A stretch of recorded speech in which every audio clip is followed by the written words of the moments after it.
চোখে যেটা লাগবে ওইটাই তোমার ষষ্ঠ নাম্বার। এখন চোখে লাগে বেশি তাকাইলে জুতা দেখায়, ঠিক না? তোর কি মা বোন নাই সাইজ করমু বেশি কইলে, আর বেশি তাকাইলে প্যাকেট বানায় মিন্নির মতো বাড়িতে পাঠায় দিব একবারে। জান্নাতে যেটা চোখে লাগবে ওটা তোমার। সপ্তম নাম্বার একটা আছে, আল্লাহ বানায় লুকায় রাখছে, মাঝে মাঝে শো করবে আর আমাদেরকে অবাক করে দিবে। অবাক। জান্নাতেও সমুদ্র সৈকত আছে দুইটা, বাংলাদেশের লোকে মিল আছে। বাংলাদেশ জান্নাতের সাথে মিল আছে, বাংলাদেশও দুইটা সৈকত, জান্নাতেও দুইটা সৈকত। বাংলাদেশের একটার নাম কুয়াকাটা, একটার নাম কক্সবাজার। জান্নাতের একটার নাম বাইদাজ আর একটার নাম বাইদাক। সকালে এক জায়গায় যাবে, বিকালে আরেক জায়গায় যাবে, ডেলি যাবে। প্রথম আড্ডা দিবে, তারপরে ওইখানে খাওয়া দাওয়া হবে, কুদরত দিয়া পাকায় আল্লাহ আইটেম পাঠাবে। যখন বাড়িতে ফিরতে শুরু করবে তো পর্দার ভিতর থেকে বাড়ি করে একটা ছেঁড়া দিবে, বুঝছো না? মনে হয় বোঝে না। চোখে চোখ লাগতে লাগতে দেরি, তোমার বুকে লাগতে দেরি হবে না। আজ পর্যন্ত কেউ দেখে নাই, তুমি ব্যতীত আর কেউ দেখবে না। প্রথম তুমি দেখবে, শেষ তুমি দেখবে, কেউ দেখে নাই। হাঁটু পর্যন্ত মুশ, কমর পর্যন্ত আম্বার, কাপ পর্যন্ত জাফরান। চেহারা বানাইছেন হোয়াইট কাফুর দিয়া। 120 ফিট লম্বা হবে, চুলটিও 120 ফিট লম্বা হবে। 3 কিলোমিটার ঘেরের কুচি লাগানো লেহেঙ্গা পরা থাকবে। সুতার লেহেঙ্গা না, নূরের সুতা দিয়া কাপড় বানাবে। আমাদের নবীজি চোখে দেখা ঈশা আমাদেরকে বলছে। জাদু যদি জানতাম যুবক, আজকে সুযোগ ছিল। সামিয়ানা তো নাই, ডাইরেক্ট পর্দা সরায় দেখায় দিতাম তোমাকে, ওই যে দেখ চায় আছে। জাদু তো জানি না। হ্যাঁ, হায় হায়, আল্লাহ রসুল পায়ের রূপের কথা বলছে। লাউ কাশাফা সাকাইহি লাগাবা দাউ শামস, পাও খুলে দিলে সূর্য চিরদিনের জন্য আলো হারায় ফেলবে। লাউ যাহিকা আলা দুনিয়া লাতানাব্বারাতিদ দুনিয়া কুল্লা, দুনিয়ায় হাসি দিলে সারা দুনিয়া আলোতে আলোকিত হয়ে যাবে। লাউ বাসাগা সাবআতি আবহুর লাসারা আদবা, 7 সমুদ্রে থুতু দিলে পানিগুলা মধুর মতো মিষ্টি হবে। বলো যুবক, ওই ঠোঁটে কিস দিলে কেমন হবে? মনে হয় দিলে লাগে না, ওই সময় মনে হয় বুজুর্গ হয়ে যাইবা, ঠিক না? এই হুজুররা 40 বছর আগে ছাড়বো না, 40 বছরের আগে। 40 বছর মনে হবে 40 সেকেন্ড।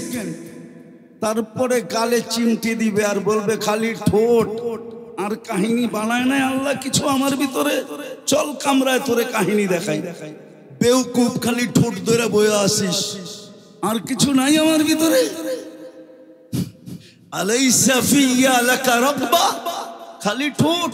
আলাইসা ফিয়া লাকা রাগবা, আমার ভিতরে তোর জন্য আকর্ষণের আর কিছু নাই। চল কামরায়, বেউকুফ। কুরআন হাদিস থেকে যতটুকুই তেলাওয়াত করলাম, আশা রাখি একই সামনে রেখে কিছু কথা রাখবো।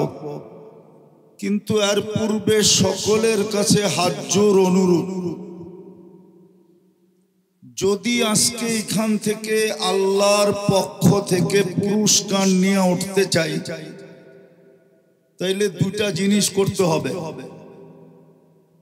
একটা হলো পরিপূর্ণ মনোযোগ দিয়ে শুনতে হবে। দ্বিতীয় হলো পরিবেশটাকে বিলকুল নীরব নিঝুম রাখতে হবে। তাইলে কিন্তু আমরা পুরস্কার নিয়ে উঠতে পারবো। মাথার উপরে কিন্তু আপনাদের সামিয়ানা নাই, বিলকুল ডাইরেক্ট করবে, ডাইরেক্ট। আর কোরআন এটাই বলে, ইদা কুরিয়াল কোরআন ফাসতামিউ লাহ, যখন কোরআন বা কোরআনী কথা শোনো পরিপূর্ণ মনোযোগ দিয়ে শোনো। আর কোরআন বলে আনসিতু, বিলকুল নীরব আর নিঝুম ভাবে শোনো। তারপরে কোরআন বলে লাআল্লাকুম তুরহামুন, তাইলেই কিন্তু আল্লাহর রহমতের দ্বারা পুরস্কারটা মিলবে। আর পুরস্কারটাও হাদিসে ঘোষিত আছে। পরিসমাপ্তিতে বলা হবে ইরজিউ মাগফুরান লাক, যাও তোমাদের গুনাহ মাফ। আর কি চান? দ্বিতীয় আরেকটা বলবে বুদ্দিলা সাইয়্যাতিকুম হাসানাত, গুনার জায়গাগুলা নেকি দ্বারা পরিপূর্ণ হবে। কিন্তু মধ্যখানে একটা সমস্যা আছে, মন আর শয়তান এটা হইতে দিবে না। কেননা আমাদের মনের রিমোট কন্ট্রোল শয়তানের কাছে। আমাদের যেরকম ঘরের মোবাইলের কন্ট্রোল আমার আঙ্গুলের মাথায়, ঘরের টেলিভিশনের কন্ট্রোল যেরকম রিমোটে, ঠিক আমাদের মনের কন্ট্রোলও কিন্তু শয়তানের কাছে। আর শয়তান কিন্তু এটা চাবে না, কেননা ও বিতাড়িতই হয়েছে আমাদের কারণে। আমার কথা কিন্তু এখনো শুরু হয় নাই। ও বিতাড়িত হয়েছে আমাদের কারণে, মানুষের কারণে। মানুষ যদি না আসতো, অস্তিত্ব না হইতো, তাহলে তো ও তো চাঙ্গে ছিল। চাঙ্গে, চাং বোঝেন? ডাকায় শব্দ বোঝেন না? বোঝেন না? অনেক উপরে ছিল। হুজুররা বুঝবে, সপ্তম আকাশে ওকে আজাজিল নামে ডাকা হতো। আজাজিল মানি হলো উচ্চ সম্মানিত। ওই শব্দটা নিয়েই আমাদের মাদ্রাসায় একটা ছন্দ আছে, তাকাব্বর আজাজিল রাখারে কার। এত উচ্চমানের ব্যক্তিটাকে অহংকার ধূলিসাৎ করে দিছে সব। কেননা ওর অহংকার ছিল আমি আগুনের তৈরি, মানুষ মাটির তৈরি। আগুন মাটিকে পোড়ায় আমি ইট বানায় দিই, জ্বালায়া পাউডার বানায় দিই। আমি কেন মানুষকে সেজদা করব? বিদায় শয়তান আজকে চাবে না যে আপনারা ঘোষণা নিয়ে এখান থেকে যান। বিদায় আবারও হাজ্জুর অনুরোধ, পরিপূর্ণ মনোযোগ আর বিলকুল পরিবেশটাকে নীরব। কথা বলার ভঙ্গিও বলতে পারেন, প্রশ্নও বলতে পারেন। আমরা যেই দিন দুনিয়াতে পা রাখছি, বা আর একটু আগে নিয়ে যাওয়া যায়, মার পেটে যেদিন আমাদের রূহ আসছে, 4 মাস কমপ্লিট হওয়ার, পূর্ণ হওয়ার পরে রূহ আসে, ওই দিন থেকে আমাদের যাত্রা চলমান। আমরা যেখানেই বাস করি না কেন, দুনিয়ার পজিশন আমাদের যেমনই হোক না কেন, আমার বর্ণ আর বাসা যেমনই হোক না কেন, যে মার পেটে অস্তিত্ব পাইছে, রূহ যেদিন থেকে মার পেটে আসছে, ওই দিন থেকে আমরা সবাই যাত্রী। ছোট হই, বড় হই, নারী হই, পুরুষ হই, শিক্ষিত হই আর অশিক্ষিত হই, উচ্চ সোসাইটির হই আর নিম্ন সোসাইটির হই, দুনিয়াতে উচ্চ পজিশনের হোক আর নিম্ন পজিশনের হোক, আমরা সবাই কিন্তু যাত্রী। আমরা মৌতের যাত্রী, কবরের যাত্রী, অথবা আরেক কথায় বলা যায় যার কাছে আসছি তার কাছে ফিরত যাওয়ার যাত্রী। কিন্তু প্রশ্ন হলো, যাত্রী তো বটে, কোরআনও বলে আমরা চলে যাব, ইলাইনা তুরজাউন আফাহাসিবতুম আন্নামা খালাকনাকুম আবাস ওয়া আন্নাকুম ইলাইনা লা তুরজাউন। তোমরা ভাবছো কি রকেট চলে আসছে দেখে আমার কাছে আসবে না? টেকনোলজি আসে বিদায় আমার কাছে ফিরবে না? বিজ্ঞান সম্মত বিদায় আমাকে ধোঁকা দিয়া দিবে? না না না, ওয়ালাউ ফি বুরুজিম মুশাইয়্যিদা। কোরআনের থিওরি এটাই, আমরা সবাই যাত্রী, চলে যেতে হবে যার কাছ থেকে আসছি তার কাছে। কিন্তু একটা ছোট প্রশ্ন হলো, আমাদের সবার প্রস্তুতি কতটুকু? এটাও তো সত্য। দুনিয়া আজকে এত উন্নত টেকনোলজিতে, এখন পর্যন্ত ওই মেশিন বিজ্ঞানের কাছে আসে নাই যে টেস্ট করা বলা দিবে কে কখন যাবে। আজ পর্যন্ত আসে নাই, আসবেও না কোনোদিন। এটাই চির সত্য। কোনোদিন এই মেশিন আল্লাহ বিজ্ঞানের হাতে দিবে না যে টেস্ট করা বলা দিবে কে কখন যাবে। যে কোনো মুহূর্তে চলে যেতে পারি। সত্য এটাই। মারে আল্লাহ তো রাখে কে? রাখে আল্লাহ তো মারে কে? সত্য তো। চলে তো যাব, কিন্তু প্রস্তুতি কতটুকু? বলবেন প্রস্তুতি নিতে হবে কেন? কোরআনই তো বলে নিবে না কেন? সারাদিন ভোগ করি কাঠটা। হ্যাঁ, যুবক তাফালিং দেখায় কার যৌবন দিয়া? তাফালিং বোঝেন? মনে হয় তাফালিং বোঝেন না, ঠিক না? না না, মনে হয় ডাকায় শব্দ তো নাও তো বুঝতে পারেন, ঠিক না? কার যৌবন দিয়ে বাহাদুরি দেখাও? রূপসী কার রূপ দিয়ে বাহাদুরি দেখায়? শিক্ষিত মানুষগুলা গৌরব করে কার দেওয়া শিক্ষা দিয়া? অথচ মাঠ পেটের থেকে তো আসছিল শিক্ষাহীন। একটা মুরগির বাচ্চা যতটুকু নিয়ে আসে, একটা মানুষের বাচ্চা এতটুকু নিয়ে আসে না। মুরগির বাচ্চা ডিমের থেকে বাহির হইতে দেরি, চিকচিক মুরগির ভাষায় কথা বলতে দেরি করে না, খাদ্যকে চিনতে দেরি করে না, দুশ্মনকে চিনতে দেরি করে না, মাঠ ডাকে সাড়া দিয়া নিজেকে ডানার নিচে সুরক্ষিত করতে দেরি করে না। মানুষের বাচ্চা তো বিলকুল অজ্ঞ আসে। আল্লাহ তো বলে কুনতা জাহিলা ফাআল্লামতুক, তুই মার পেটের থেকে অজ্ঞ আসছিলি, তোকে আমি শিক্ষা দিছি। কুনতা যায়ীফা ফাকাওয়াইতুক, মার পেটের থেকে বিলকুল দুর্বল আসছিলে, আমি তোমাকে সুঠামত্ব দিছি। কুনতা সগীরা ফাকাব্বারতুক, মার পেটের থেকে তুমি বিলকুল ছোট আসছো, তোমাকে আমি বড় করছি। আমি কুনতা মিসকিনা, মার পেটের থেকে তুমি নিশ্চয় আসছিলে। ফালা লাকা সিন্নুন তাকতা, দাঁত ছিলই না, কোত্থেকে কাটবে? ওয়ালা লাকা লিসানুন তানতিক, জিহ্বা ছিল কিন্তু বাকশক্তি ছিল না, কোত্থেকে বলবে?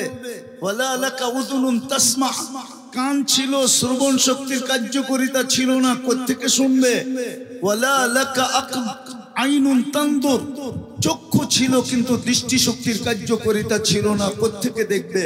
ওয়ালা লাকা আকলুন তুমাইয়িজ, মগজ তো ছিল কিন্তু ভালোমন্দ বুঝার ক্ষমতা তো ছিল না, কোত্থেকে তুমি ভালোমন্দ বুঝবে? ওয়ালা লাকা কলবুন তাতাফাক্কার, দিল তো একটা ছোট ছিল, চিন্তা কি জিনিস তো তুমি জানতে না। ওয়ালা লাকা ইয়াদুন তাবতিশ, হাত তো ছিল, ধরার ক্ষমতা তো ছিল না। ওয়ালা লাকা রিজলুন তামশি, পাও তো ছিল, চলার ক্ষমতা তো ছিল না। আলাইসা কাযালিক, আল্লাহ বলে এরকম কি ছিল না? কে তোমাকে স্বয়ং সম্পূর্ণ করলো? যুবক, তোমাকে যৌবন দিয়া কে ফুটাইলো? আজকে অনেকে দেখা তোমাকে মুস্কি মুস্কি হাসে, অনেকে চোখ টিপি দেয়, অনেকে মেসেজে লেখে আই ডট ডট ইউ। তুমিও কাউকে ফুলের 14 তারিখে ফুল দাও, হোটেলে নিয়ে খাওয়াও, পার্সেলও দিয়া দাও, আবার লেখো জীবনে একবার হলো আমার একটু লেখা পাঠাও আই ডট ডট ইউ। কে তোমাকে ফুটাইলো? 24 ঘন্টা কাটটা বক করো। নাই তো পানির বোতল এইখানে, নাইলে তো দেখাইতাম তোমাকে।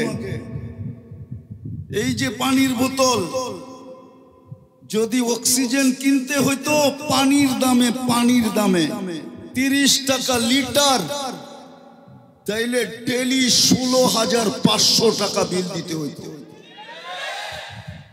মাসে 4,95,000 টাকা বিল আসতো। যদি বাংলাদেশ সরকার বিদ্যুতে ফ্রি পেড লাগাইতে পারে, কার্ড সিস্টেম করতে পারে, যতক্ষণ কার্ড আছে, টাকা আছে কার্ডে, ততক্ষণ বিদ্যুৎ চলমান, টাকা শেষ বিদ্যুৎ অফ। আল্লাহ তো করতে পারতেন যে যতক্ষণ টাকা ভরা থাকবে অক্সিজেন চলবে, নাইলে অফ। তাইলে তো এই রোডেই ডেলি হাজার হাজার শ্রমিক পাওয়া যেত, পড়া আছে রাস্তার ভিতরে। কেউ যদি জিজ্ঞাসা করতো এত মানুষ রাস্তায় পড়া আছে কেন, বলে অক্সিজেনের বিল দিতে পারে না, এই জন্য পড়া আছে, অক্সিজেন বন্ধ।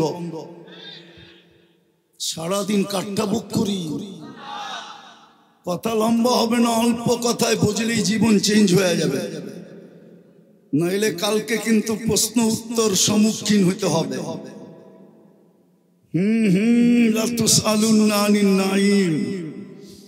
আল্লাহ বলে একটা নেয়ামতের হিসাব দেওয়ার ক্ষমতা তোর নাই, একটা নেয়ামতের।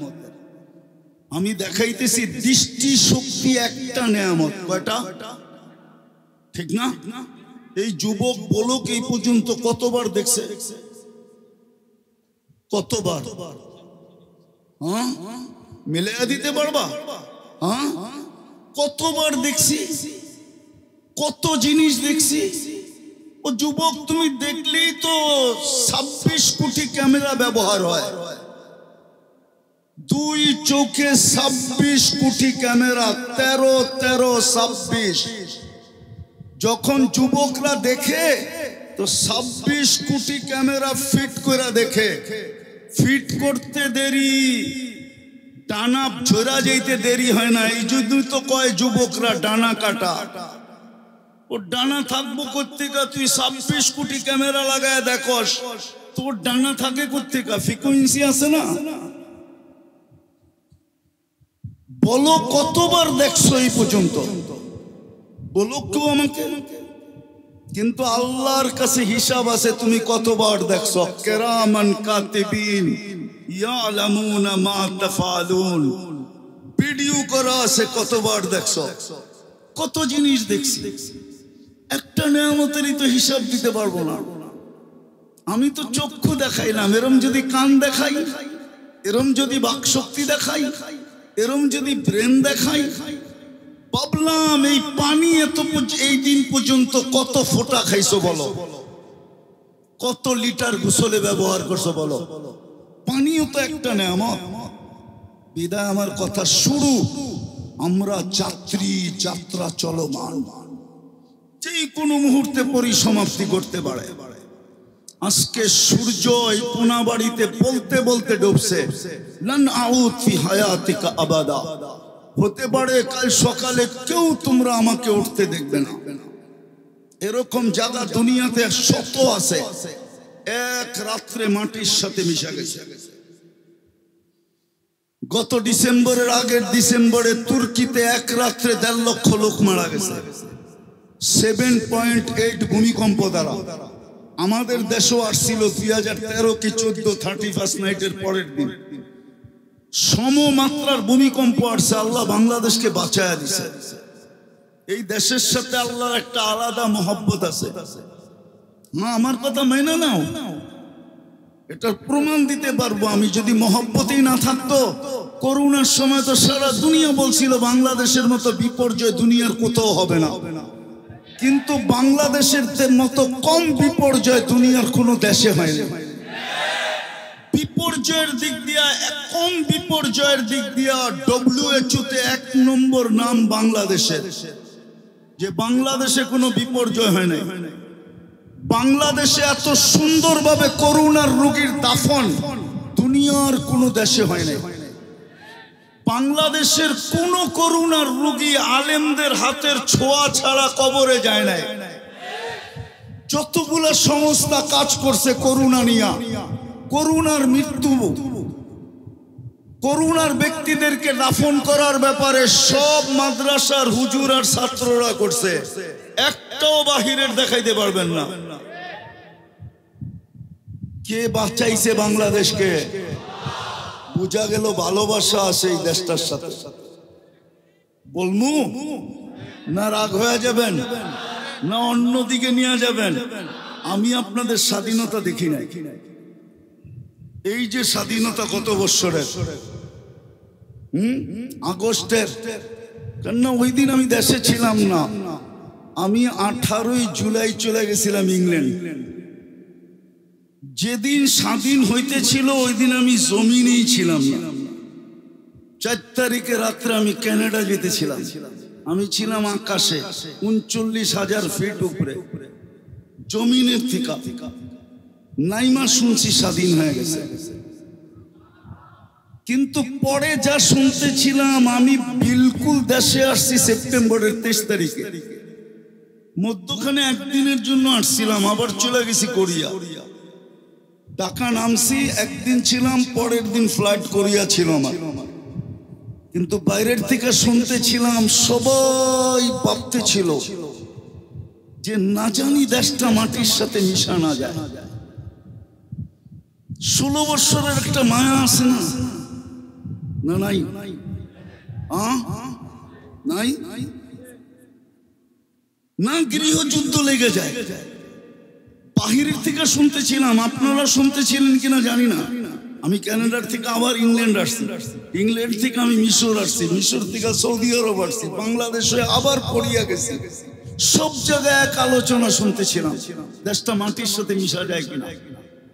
কিন্তু আমার বিশ্বাস ছিল কিচ্ছু হবে না। এই দেশটার সাথে আল্লাহর একটা ভালোবাসা আছে, এটারও একটা কারণ আছে, বলমু? ইসলামের সর্বপ্রথম কোরবানি এই মাটির নিচে লুকানো আছে। আল্লাহর রাসূল হিজরত করেন নাই, তখন বাংলাদেশে 4 সাহাবী চলে আসছিলেন। বাঙালিরা সাহাবীদের চেহারা দেখা মুসলমান হয়েছে। বাংলাদেশের ইসলামের বয়স আর মদিনার ইসলামের বয়স কাছাকাছি, সমসাময়িক বললেও ভুল হবে না। 4 সাহাবী চলে আসছে, আবু ওয়াক্কাস, ওহাব ইবনে মালিক, কাসেব ইবনে হুযাইফা, উরওয়া ইবনে সাসা। এইখান থেকে 2 জন চিনে গেছেন। আবু ওয়াক্কাস রাদিয়াল্লাহু তাআলা আনহুর কবর চীনে, ওহাব ইবনে মালিক রাদিয়াল্লাহু তাআলা আনহুর কবর মঙ্গোলিয়ার বর্ডারে। কিন্তু 2 জনের কবর ইতিহাসবিদরা বলে এই মাটির নিচে। এই জন্যই মাটির নিচে একটা আধ্যাত্মিক শক্তি লুকানো আছে।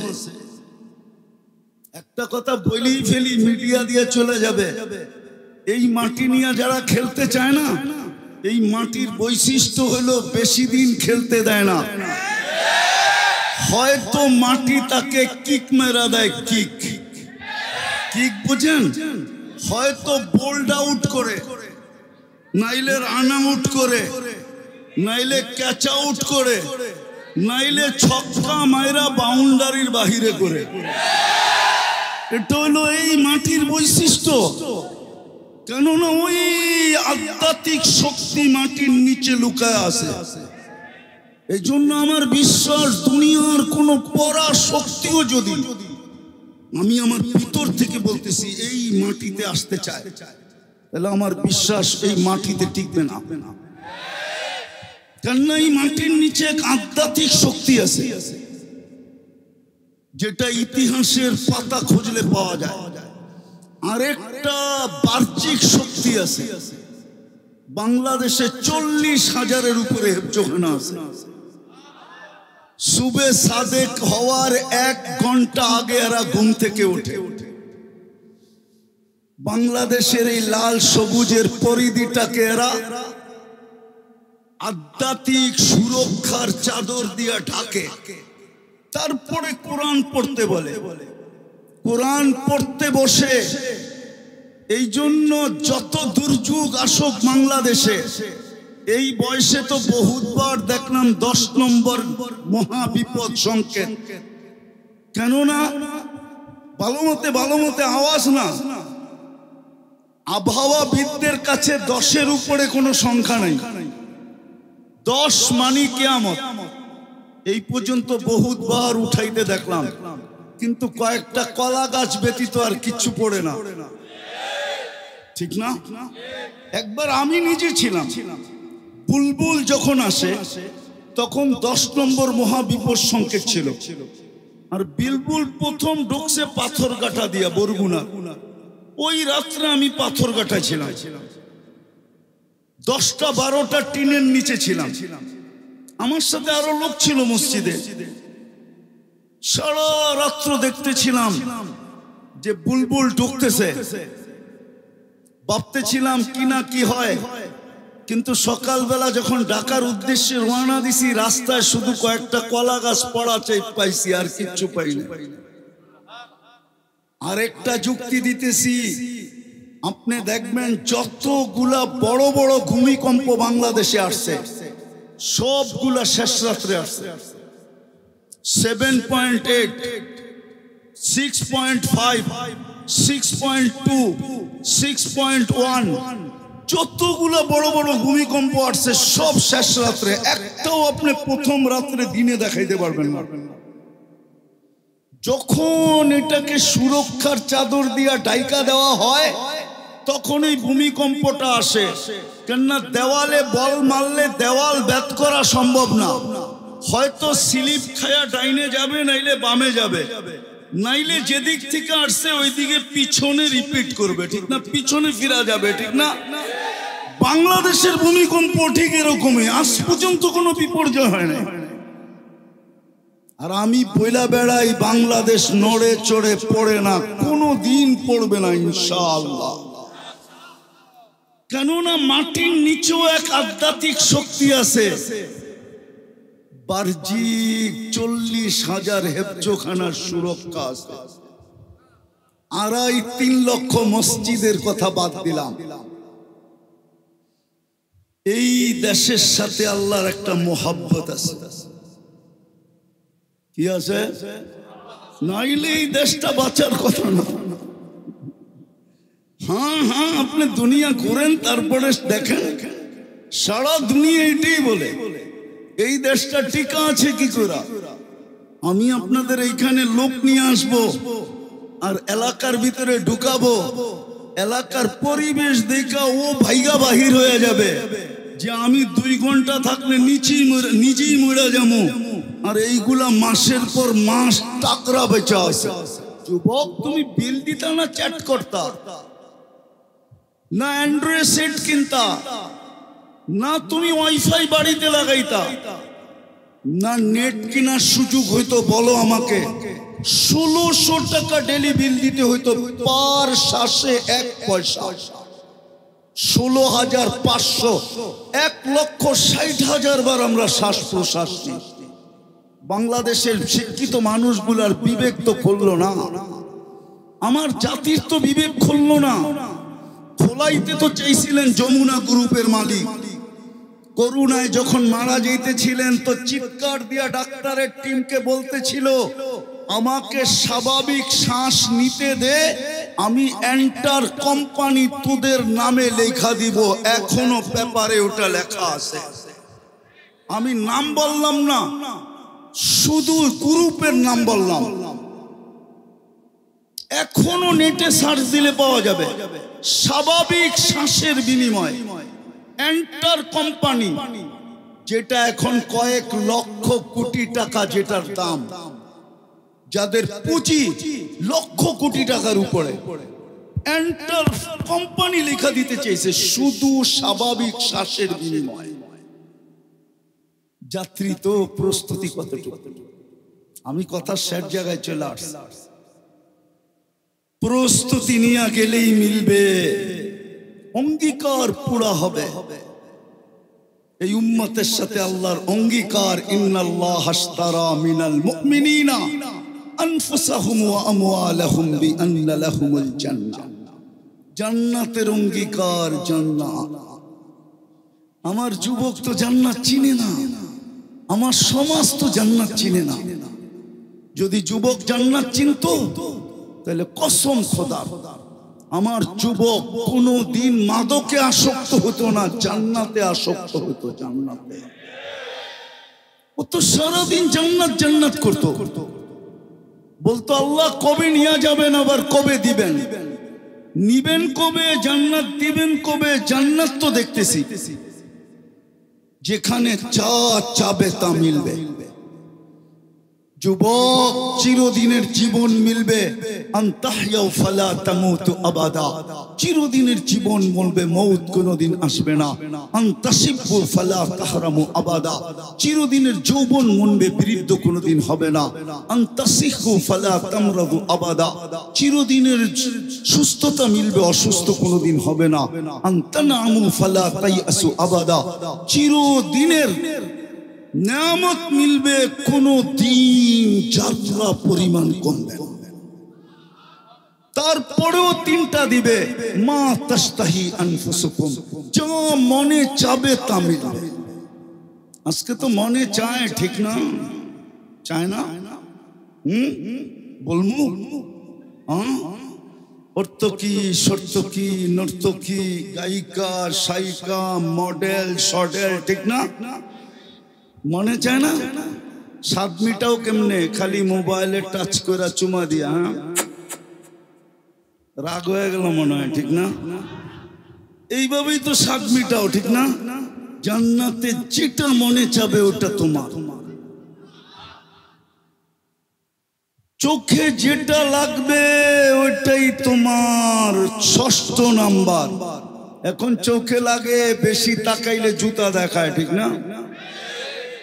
তোর কি মা বোন নাই? সাইজ করমু বেশি কইলে, আর বেশি তাকাইলে প্যাকেট বানায় মিন্নির মতো বাড়িতে পাঠায় দিব একবারে। জান্নাতে যেটা চোখে লাগবে ওটা তোমার। সপ্তম নাম্বার একটা আছে, আল্লাহ বানায় লুকায় রাখছে, মাঝে মাঝে শো করবে আর আমাদেরকে অবাক করে দিবে। অবাক। জান্নাতেও সমুদ্র সৈকত আছে দুইটা, বাংলাদেশের লোকে মিল আছে। বাংলাদেশ জান্নাতের সাথে মিল আছে, বাংলাদেশও দুইটা সৈকত, জান্নাতেও দুইটা সৈকত। বাংলাদেশের একটার নাম কুয়াকাটা, একটার নাম কক্সবাজার। জান্নাতের একটার নাম বাইদাজ, আরেকটার নাম বাইদাক। সকালে এক জায়গায় যাবে, বিকালে আরেক জায়গায় যাবে, ডেলি যাবে। প্রথম আড্ডা দিবে, তারপরে ওইখানে খাওয়া দাওয়া হবে, কুদরত দিয়া পাকায় আল্লাহ আইটেম পাঠাবে। যখন বাড়িতে ফিরতে শুরু করবে তো পর্দার ভিতর থেকে বাড়ি করে একটা ছেঁড়া দিবে, বুঝছো না? মনে হয় বোঝে না। চোখে চোখ লাগতে লাগতে দেরি, তোমার বুকে লাগতে দেরি হবে না। আজ পর্যন্ত কেউ দেখে নাই, তুমি ব্যতীত আর কেউ দেখবে না। প্রথম তুমি দেখবে, শেষ তুমি দেখবে, কেউ দেখে নাই। হাঁটু পর্যন্ত মুষ, কমর পর্যন্ত আম্বার, কাক পর্যন্ত জাফরান। চেহারা বানাইছেন হোয়াইট কাফুর দিয়া। 120 ফিট লম্বা হবে, চুলটিও 120 ফিট লম্বা হবে। 3 কিলোমিটার ঘেরের কুচি লাগানো লেহেঙ্গা পরা থাকবে। সুতার লেহেঙ্গা না, নূরের সুতা দিয়া কাপড় বানাবে। আমাদের নবীজি চোখে দেখা ঈশা আমাদেরকে বলছে। জাদু যদি জানতাম যুবক, আজকে সুযোগ ছিল। সামিয়ানা তো নাই, ডাইরেক্ট পর্দা সরায়া দেখায় দিতাম তোমাকে, ওই যে দেখ চায়া আছে। জাদু তো জানি না। হ্যাঁ, হায় হায়, আল্লাহ রসুল পায়ের রূপের কথা বলছে। লাউ কাশাফা সাকাইহি লাগাবা দাউ শামস, পাও খুলা দিলে সূর্য চিরদিনের জন্য আলো হারায় ফেলবে। লাউ যাহিকা আলা দুনিয়া লাতানাব্বারাতিদ দুনিয়া কুল্লা, দুনিয়ায় হাসি দিলে সারা দুনিয়া আলোতে আলোকিত হয়ে যাবে।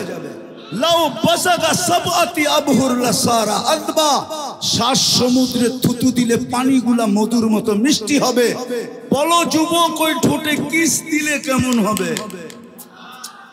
মনে হয় দিলে লাগে না, ওই সময় মনে হয় বুজুর্গ হয়ে যাইবা, ঠিক না? এই হুজুররা 40 বছর আগে ছাড়বো না, 40 বছরের আগে। 40 বছর মনে হবে 40 সেকেন্ড।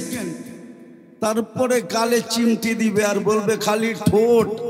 আর কাহিনী বানায় নাই আল্লাহ কিছু আমার ভিতরে। চল কামরায় তোরে কাহিনী দেখাই। বেউকুফ, খালি ঠোঁট ধরে বয়ে আসিস, আর কিছু নাই আমার ভিতরে। আলাইসা ফিয়া লাকা রাগবা, খালি ঠোঁট। আলাইসা ফিয়া লাকা রাগবা, আমার ভিতরে তোর জন্য আকর্ষণের আর কিছু নাই। চল কামরায়, বেউকুফ। ও যুবক, ওই জান্নাত দিয়া কিনবো। চলো আজকে প্রস্তুতি নেওয়ার জন্য প্রথমে তওবা করি। তওবা করবা পাক্কা? আল্লাহ কিন্তু ডাকতেছে, উলামা আমার সাথে একমত হবে। এখন রাতের 3 ভাগের 1 ভাগ অতিবাহিত হয়ে গেছে। আল্লাহ ডাকতেছে, হাল মিন মুস্তাগফির, কে আসিস মাফ চাবি। আমি চলে আসছি তোদের দুনিয়ার ছাদে, বন্ধুর দিকে তাকায় চলে আসছি, তোদের দিকে তাকায় চলে আসছি, মোহব্বতে চলে আসছি। নাইলে আল্লাহ সামান্য পদওয়ালা মানুষকে দুনিয়াতে দেখি, সামান্য পদবিওয়ালা, সামান্য একটু পদওয়ালা ধরা ছোঁয়ার বাইরে চলে যায়। এমন বাপ নিয়ে রাস্তায় চলে, মনে হয় জমিনই পা দিতে চায়। মালাকুল মউত মনে হয় ওনারে দেখলে ভয় পায়। আর আল্লাহ 99 পদের মালিক, শুধু আল্লাহ, যিনি আল্লাহ, যিনি রহমান, যিনি রহিম, যিনি মালিক, যিনি কুদ্দুস, যিনি সালাম, যিনি মুমিন, যিনি মুহাইমিন, যিনি আজিজ, যিনি জব্বার, যিনি মুতাকাব্বিরুল খালিকুল বারিউল মুসাব্বিরুল গফফারুল কাহ্হারুল ওয়াহ্হাবুর রাজ্জাকুল ফাত্তাহুল আলিমুল কাবিদুল বাসিতুল খাফিদুল রাফিউল মুইজ্জুল মুদিল্লুস সামিউল বাসিরুল হাকামুল আদলুল লতীফুল খাবীরুল হালিমুল আযীমুল গফুরুশ শাকুরুল আলিয়ুল কবীরুল হাফিজুল মুকিতুল হাসিবুল জলিলুল করিমুর রকিবুল মুজিবুল ওয়াসি আল হাকিমুল ওয়াদুদুল মজিদুল বাঈতুশ শহীদুল হকুল ওয়াকিলুল কবিয়ুল মতিনুল ওয়ালিয়ুল হামিদুল মুসি আল মুবদি আল মুঈদ আল মুহয়ি আল মুমীত আল হাইয়্যু আল কাইয়্যুম আল ওয়াজিদ আল মাজিদ আল ওয়াহিদ আল আহাদ আল সামাদ আল কাদির আল মুক্তাদির আল মুকদ্দম আল মুআখ্খার আল আউয়াল ওয়াল আখির আল যাহির ওয়াল বাতিন আল ওয়ালি আল মুতাওয়ালি আল বাররু তাওয়াব আল মুনতাকিম আল আফু আর রাউফ মালিক আল মুলক আল জালাল ওয়াল ইকরাম আল মুকসিত ওয়াল জামি ওয়াল গনি ওয়াল মুগনি আল মানি আল দার আল নাফি আল নূর আল হাদি আল বদি ওয়াল বাকি আল ওয়ারিস ওয়াল রশিদ আস সাবুর জাল্লে জালালু, যিনি 99 পদের মালিক। ওই আল্লাহ চলে আসছে, ওই আল্লাহ ডাকতেছে। রাজি তওবা করতে? হ্যাঁ রাজি? কে কে রাজি দেখি? তাইলে বলে দাও, আল্লাহ অতীত থেকে তওবা করলাম। পাক্কা? আল্লাহ কবুল করো। যদি মনের থেকে কইরা থাকি, আজকে এই মজমার গুনাহ মাফ। এই মজমার সাথে মিলাদ দূরে দূরেও যদি কেউ তওবা কইরা থাকে, ওরও গুনাহ মাফ। হায় হায়, উলামা আছে, এই জন্য একটা হাদিস শোনায় দিই। এই উম্মতকে আল্লাহ এত ভালোবাসে, এই উন্নতে তো গুনাহ মাপও চাইতে হয় না। হাদিস বলে, ফালাম্মা তায়াক্কানতা বিল বাওয়ার ওয়া যানানতা আন্নাকা মিন আহলিন নার মানাহতা ইলাইকা রিদওয়ানি ওয়াল্লাইতু ইলাইকা গুফরানি ওয়া কুলতু লাকা লা তাহজান গফারতু লাকা যুনুবা ওয়াল আওসার ওয়া লিআজলিকা সাম্মাইতু নাফসি আল আজিজুল গফফার। আল্লাহ বলে, উম্মতে মুহাম্মদী যখন ভাবে যে আমি বুঝি দুযোগী হয়ে গেলাম, ওরই ভাবনা আমাকে জায়গায় থাকতে দেয় না। আমি রেজার চাদর দিয়ে ঢাকতে দেরি করি না, মাগফিরাতে ডুবাইতে দেরি করি না। ছুটা আইসা কুদরতি হাত ওর পিঠে লাগায় বলি, চিন্তার কোনো কারণ নাই, তোর ভাবনাই আমি তোর গুনাহ মাফ করে দিলাম। তোর জন্যই তো আমি আজিজুল গফফার। আর মাফ চাইলে কিরম হবে? চলেন, প্রস্তুতি নেই। মুহাম্মদুর রাসূলুল্লাহ এই জন্যই আসছিলেন। হায় হায়, উলামা এই কথা একমত হবে। লা তারাহুল উয়ুন, আল্লাহকে চোখে দেখা যায় না। ওয়ালা তুখালিতুহুদ দুনুন, আল্লাহকে ধ্যান ধারণায় আনা যায় না। ওয়ালা ইয়াসিফুহুল ওয়াসিফুন, বর্ণনা দিয়া শেষ করা যায় না। ঠিক বন্ধু এরকমই, বড় শানওয়ালা, উনি কেন জমিনে আসবে? যেখানে নূরীদের সর্দার ফেল, জিবরিল নূরের তৈরি, সিদরাতুল মুনতাহার পরে শুধু নূর আর নূর। উনি নূরীদের সর্দার, ফেরেশতাদের সর্দার। ফেরেশতারা নূরের তৈরি। মেরাজের রাত্রে উনি যায় থাইমা গেছে। আল্লাহ রসুল বলছে আগে চলেন, তো অনুমতি নাই। দ্বিতীয় আরেকটা বলছেন আমার শরীরে শক্তিও নাই, আপনি একা যান। যিনি যাইতে যাইতে যাইতে যাইতে যাইতে সমস্ত নূরের জগৎকে ভেদ করে আরশের নিচে পড়ছেন। আরশের নিচ থেকে আরশের উপরে, ওইখান থেকে কবা কাউসাইনি আও আদনা, কবা কাউসাইনি আও আদনা, কবা কাউসাইনি আও আদনা, তাকাররুব অর্জন করতে করতে করতে করতে আল্লাহ বলে কবা কাউসাইনি আও আদনা, ফাদানা ফাতাদাল্লা ফাআওহা ইলা আবদিহি মা আওহা। উনি কেন জমিনে আসবে? সৃষ্টির সর্দার জমিনে, কিয়ামতের রাজা জমিনে কেন আসবে? উনি আসছেন আমাদেরকে অল্প সময়ে অল্প পরিশ্রমে আমাদেরকে প্রস্তুত করে দিতে, রেডি করার জন্য আসছেন। এই জন্য একটা কাজ করলেই হবে। আমি তো বলি আজকে উম্মতের যে দুর্দশা, শুধু একা একা কাঁদি, কাউকে বলাও যায় না। 250 কোটি মুসলমান, 60টা মুসলিম দেশ। কয়টা? 60টা মুসলিম দেশ। দুনিয়ার সবচেয়ে বড় টাকা মুসলমানের কাছে। কারেন্সি, কুয়েতের কারেন্সির চেয়ে বড় কোনো কারেন্সি নাই। বাহরাইনের কারেন্সির চেয়ে দুনিয়ায় কোনো বড় কারেন্সি নেই। ওমানের কারেন্সির চেয়ে দুনিয়ায় বড় কোনো কারেন্সি নেই। ব্রুনাইয়ের কারেন্সির চেয়ে দুনিয়ায় বড় কোনো কারেন্সি নেই। 70% সম্পদ মুসলমানের কাছে। দুনিয়ায় মুসলমানের চেয়ে দামি জিনিস কেউ ব্যবহার করে না। মনে হয় কোনাপাড়ার যুবকরা মানবে না। আছে নেট লাগানো, সংযোগ আছে। এখন গুগলকে জিজ্ঞাসা করো বিল গেটসের একটা প্যান্টের দাম কত, যদি $300 উপরে দেখাইতে বলো, জিজ্ঞাসা করো। এখন গুগলকে জিজ্ঞাসা করো। কিন্তু মুসলমানের এই তোমার গেঞ্জি পাবা 3 লক্ষ টাকা দিয়ে কিনে, 3 লক্ষ। এই যে গেঞ্জি, বিশ্বাস হয় না? হ্যাঁ, চলো আমার সাথে সিঙ্গাপুর মুস্তফায় দেখায় দিই। চলো আমি দেখা দিই। দুনিয়ার কোন যুবরাজের গাড়ি, এন্টার গাড়ি 24 ক্যারেট সোনায় মোড়ানো নাই, কিন্তু দুবাই যুবরাজের একাধিক গাড়ি 24 ক্যারেট সোনায় মোড়ানো। ব্রুনাইয়ের প্রেসিডেন্টের এন্টার গাড়ি সোনার পার্টস। তারপরে মুসলমানের এই দুরবস্থা কেন? আগামী মাসের 7 তারিখই তো হবে 2 বছর ফিলিস্তিনের যুদ্ধের। একটা রুটির টুকরার জন্য ওরা মরতেছে কেন? আল্লাহ মনে হয় আমাদের দিকে রহমতের দৃষ্টি দিতেছেন না। আর দিবে তো দিবে কি করে? বন্ধুকে তো পাঠাইছিলেন প্রস্তুতির জন্য, বড় কম সময় দিয়া, কম পরিশ্রম দিয়া। চলেন একটাই নিয়ত করি, একটাই যদি করতে পারতো এই মুসলমান 100%, তাইলে একটাই যথেষ্ট ছিল। আজকে আল্লাহ ডেলি 5 বার ডাকে, শতকরা 90% মানুষ নামাজ পড়ে না। এই মজমায় আছে বেশিরভাগই হবে এসাও পড়ে না। কে ডাকে? হ্যাঁ, সারাদিন বকরি কাটটা। হায়াত কার কাছে?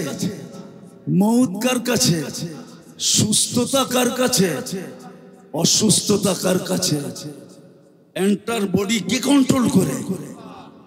প্রযুক্তির দিকে তাকাইলে তো এটার ভিতরে চলার কিচ্ছু নাই। আমাকে বিজ্ঞান বুঝাইতে পারবে না যে এটার ভিতরে প্রযুক্তি দিয়া কেমনে এটা চলে। চোখে তো দেখার মতো উপাদান নাই, দেখে কি করা? কানে তো শোনার মতো উপাদান নাই, এটা বিজ্ঞানী বলে। কান শুনে কি করা? মুখে তো বলার মতো কোনো উপাদান নাই, তাইলে মুখ বলে কি করা? হার্ট চলে বাল্ব দিয়া, বাল্ব চলে কি দিয়া? বিজ্ঞানের কাছে এটার কোনো জবাব নাই। চ্যালেঞ্জ WHO কে জিজ্ঞেস করো। যে হার্ট চলে বাল্ব দিয়া, বাল্ব কি দিয়া চলে? তো WHO বলবে নো অ্যান্সার। আমার কাছে এটার কোনো সমাধান নেই, আমার কাছে আছে, আমার কাছে আল্লাহ চালায় তো চলে, কুদরতি টেকনোলজি দিয়া চালায়, কুদরতি প্রযুক্তি দিয়া চালায়। নাইলে চোখে এতটুক জায়গায় 13 কোটি ক্যামেরা সেট হয় কি করে? যুবক, 13 কোটি ক্যামেরার তার নিয়ে গেছেন পিছনে, তার 1.6 সেন্টিমিটার জায়গা দিয়া। একটা তার আর একটা তারের সাথে আল্লাহ লাগতে দেন নাই, লাগলে ফায়ার হবে, ফায়ার, আগুন ধরে যাবে। তুমি সব উল্টা দেখবা, ওই আল্লাহ কুদরত দিয়া দেখায়। সরিষার চেয়ে ছোট বিজ্ঞান এখনো, সরিষার আকৃতিরই এখন পর্যন্ত বিজ্ঞান ক্যামেরা বানাইতে পারে না। পারছে নাকি? গুগলে সার্চ দাও, গুগল কালাম মারে জিগাও না পারছে কিনা। 13 কোটি সরিষা একত্রিত করলে দেখো কত বড় একটা জায়গা লাগে। এর চেয়ে ক্ষুদ্র, শতগুণ ক্ষুদ্র ক্যামেরা পাঠায় একটা করলেই হতো। চলো আজকে অঙ্গীকার করি, আজকের থেকে আর নামাজ ছাড়বো, ছাড়বো, ছাড়বো, পাক্কা। নামাও, এর চেয়ে বড় বেয়াদবি কিচ্ছু নেই, এর চেয়ে বড় নিমক হারামি কিচ্ছু নেই, এর চেয়ে বড় অকৃতজ্ঞতা কিচ্ছু নাই। যদি হইতো তাহলে পিরানে পীর এই কথা কোনোদিন লেখেন না। আব্দুল কাদের জিলানী রহমতুল্লাহ আলাইহি লেখছে, আমি লিখি নাই। আমার বিরুদ্ধে লেখা লাভ নাই, আমি লিখি নাই, পিরানে পীর লেখছে আব্দুল কাদের জিলানী। কোথায় লেখছে ওনার কিতাব পড়লে পাওয়া যাবে, আমি নাম বলবো না। কিতাব এত সহজ, স্টেজে বইয়া নাম লইয়া যাবেন, আমি সারা দুনিয়া ঘুরা বের করছি। না না না না, নাম তো বলে দিলাম, কে লেখছে এটা তো বলে দিলাম। আব্দুল কাদের জিলানী রহমতুল্লাহ আলাইহি লেখছেন, পিরানে পীর শুকর নাকি সকালবেলা উঠা বলে, আল্লাহ আমি এখন তাকাবো কিন্তু আমার দৃষ্টিটা যেন বেনমাজির উপরে না পড়ে। তুমি ডাকলা তারপরেও আসলো না, তো ও আমার চোখে আমার চেয়েও নিকৃষ্ট। পায়ে হাত দিয়া বলি, আজকের থেকে যেন নামাজ না ছোটে। ছুটবে? হ্যাঁ, আরেকটা কথা বলে শেষ করতেছি, শেষ আমার কথা, শেষ আমার কথা। যতদিন আমাদের দেশে, একটু আগেই বলছিলাম, একটা হলো মাটির নিচে আধ্যাত্মিক শক্তি লুকানো আছে, আরেকটা হলো বাহ্যিক শক্তি, আধ্যাত্মিক। এই মাদ্রাসা, মসজিদ, আলেম ওলামা, এটা বাহ্যিক শক্তি। আপনি জানেন না? আপনি আলেমদের বাড়িতে সিসি ক্যামেরা লাগায়া মনিটরিং করেন না। হাজারো আলেম আছে রাত্রে উঠা চোখের পানি এই মাটির জন্য ঝরাইতে থাকে।